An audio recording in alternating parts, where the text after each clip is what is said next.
Hello and welcome to our latest unboxing video. I'm Eliza and I'm here at the Hatfield Public Library, and today I have something which I'm pretty sure has never been done on one of our unboxing videos before.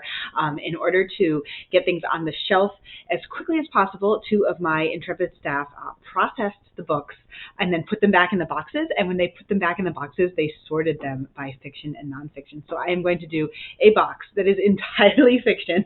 I'm kind of excited about this. It's a little hard to judge how many are in there. I'm going to try to, move through them pretty quickly. So let's go. All fiction, the whole video, nothing but fiction. So the first one is, this is a large print. Oh, fun. They put the large print in with the regular books. I don't always do the large print because usually we just get duplicates of regular print books, but just while we're here, Jeffery Deaver's The Final Twist. We'll see if there's a regular version of that in the box. The Woman with the Blue Star by Pam Jenoff, who wrote The Lost Girls of Paris, very popular. This, I believe, is a World War II novel. You can see the, my fingers are like going on the wrong place, the star there. And 1942, Krakow.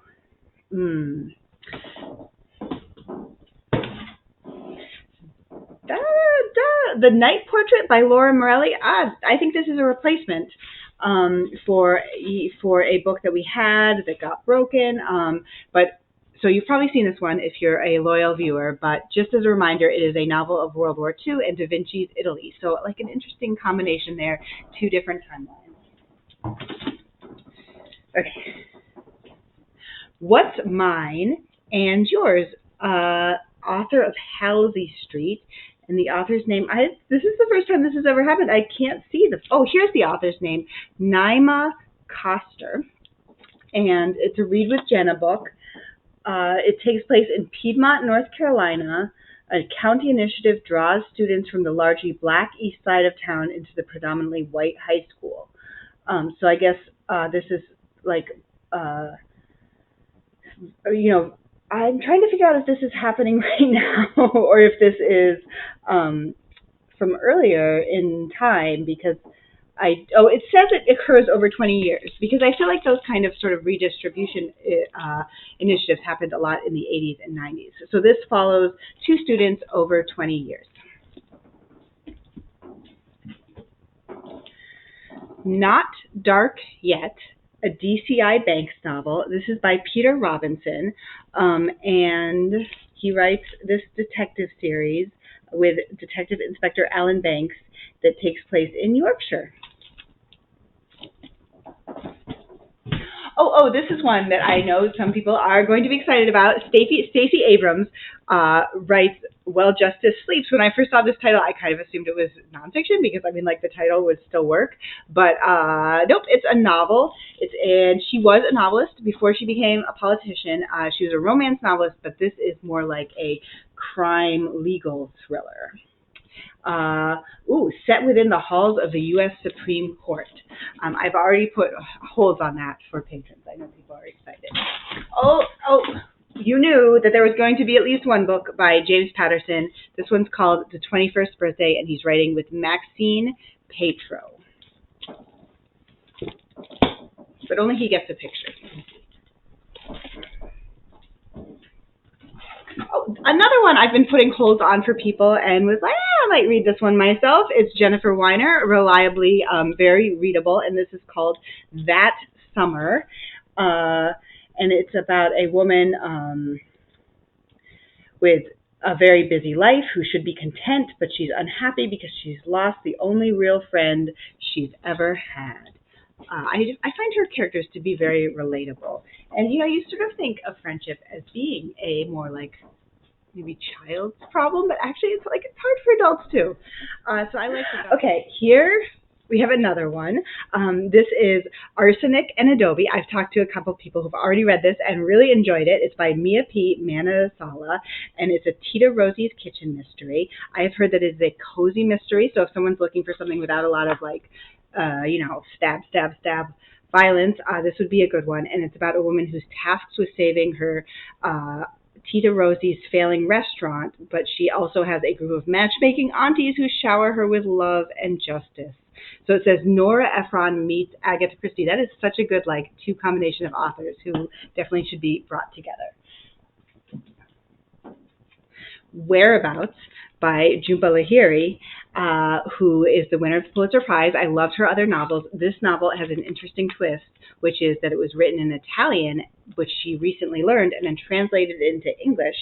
And I've heard that it's a very, like, sort of sparse novel, a portrait of urban solitude. Just a few more. We've got Elly Griffiths, an author who I personally like. She wrote the Stranger Diaries, and then she also had a series of archaeological mysteries, which I really enjoyed. This is called The Postscripts Murders. The death of a 90-year-old woman with a heart condition should not be suspicious.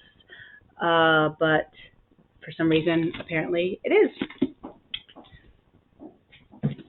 Oh, short stories by Haruki Murakami. We don't always get short stories, but this author is just so popular, and people really enjoy everything he does. So I really think these are going to go out. And lots of times his books have a speculative twist. I realize I never said the title. The title is First Person Singular.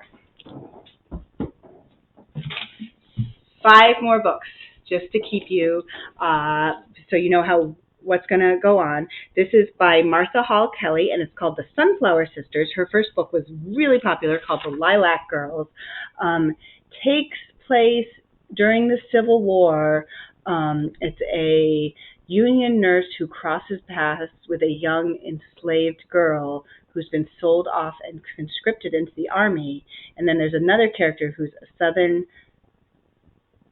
plantation mistress.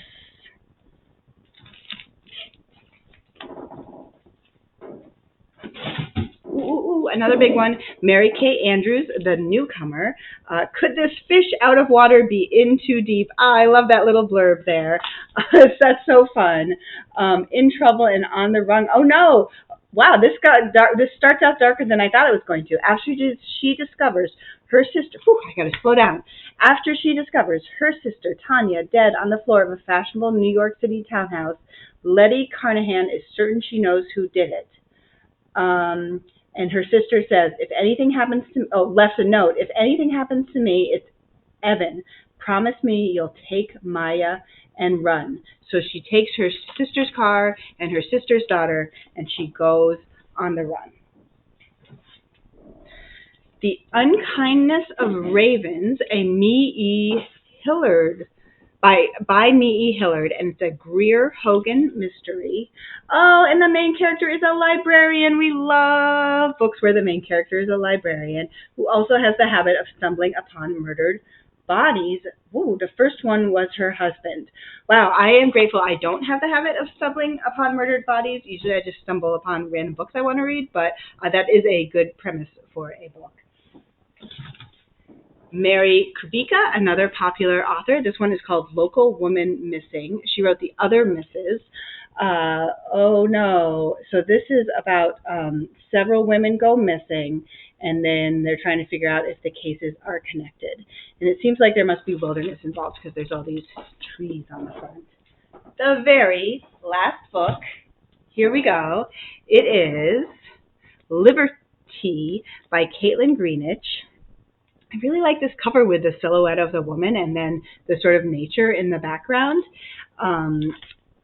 Critically acclaimed, award-winning author, an unforgettable story about one young black girl's attempt to find a place where she can be fully and only herself. Oh, neat. Historical novel and a magical novel, so I wonder what that means. Maybe someone will read it and tell me, but it sounds very intriguing. And that's it. I am off to get my second vaccine for the coronavirus, so I will be back in a few days, hopefully healthier than ever. In the meantime, happy reading.